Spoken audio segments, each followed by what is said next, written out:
Sir ఇట్లాంటి situations వస్తుందని మేము అస్సలు అనుకోలేదు. వరల్డ్ అంతా కంప్లీట్ ఇంటర్ కనెక్టెడ్‌గా ఇంతుందా అని అవునండి. మొన్న అర్థమైంది అవును. మెయిన్‌గా. సో, ఆ పెట్రోల్ బాంబ్ గాని, సో ఇట్లాంటి సిచ్యువేషన్స్ మరొకసారి రాకూడదు, మనం ఇబ్బందులు పడకూడదు అంటే ఏం చేయాలి సార్? యాక్చువల్‌గా అండి ఇది ఎప్పటినుంచో మనం ఫేస్ చేస్తున్న ప్రాబ్లమ్. యాక్చువల్‌గా మనము గ్రో అవ్వకుండా ఆపుతున్న ఒకే ఒక పాయింట్ ఏంటంటే ఈ క్రూడ్ ఆయిల్. ఓకే.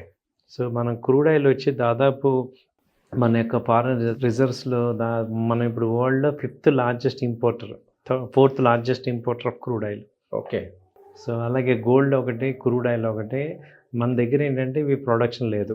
హ్మ్. కాబట్టి కన్జంప్షన్ ఎక్కువ ఉంది. కాబట్టి ఏమవుతుందంటే క్రూడ్ ఆయిల్ లేకపోతే, అది పెట్రోల్ లేకపోతే ఏ పని మనకు అవ్వదు. కాబట్టి ఏమవుతుంది, వీఆర్ డిపెండెంట్ ఆన్ అదర్స్. ఆ! సో, ఇప్పుడు లాస్ట్ 10 ఇయర్స్ బ్యాక్ అంతా ఏమవుతుందంటే, మనం కూడా 190 కంట్రీస్‌లో మనం కూడా ఒక కంట్రీ.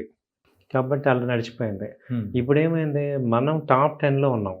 అంటే ఇంకా గట్టిగా చెప్పండి టాప్ 5 కంట్రీస్‌లో మనం ఇప్పుడు వచ్చాం కాబట్టి, హ్మ్. సో, మనం ఇప్పుడు వరల్డ్ మీద మన ఇంపాక్ట్ చూపిస్తున్నాం కాబట్టి, మన మీద కూడా మనకన్నా పైన వాళ్ళు ఎక్కువ చూపిస్తూ ఉంటారు మనల్ని తొక్కేయాలని.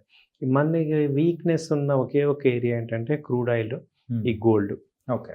సో, ఈ క్రూడ్ ఆయిల్‌కి ఇప్పుడేంటంటే లాస్ట్ 5 ఇయర్స్ నుంచి మనం అబ్జర్వ్ చేసుకున్నాం. ఎక్కడ ప్రాబ్లమ్, దీన్నేం చేయాలని. సో, దానికి ఆల్టర్‌నేటివ్‌గా ఎలక్ట్రికల్ వెహికల్స్‌ని తీసుకొచ్చారు. యాహ్! అలాగే క్రూడ్ ఆయిల్ రన్ చేసే కంపెనీస్ అందరితో కూడా మన ఇండియన్ గవర్నమెంట్స్ ఇప్పుడు రిలయన్స్ కానీ, ఓఎన్‌జీసీ కానీ ఇవన్నీ కూడా ఏమవుతుందంటే ఆల్టర్‌నేటివ్స్ చూసుకోండి. ఎందుకంటే వీఆర్ గోయింగ్ ఫర్ ఆల్టర్‌నేటివ్స్ అనేది స్ట్రిక్ట్‌గా ఇచ్చేయటం వల్ల ఇప్పుడేంటి ఎలక్ట్రికల్ వెహికల్స్ అనేవి స్టార్ట్ అవుతున్నాయి.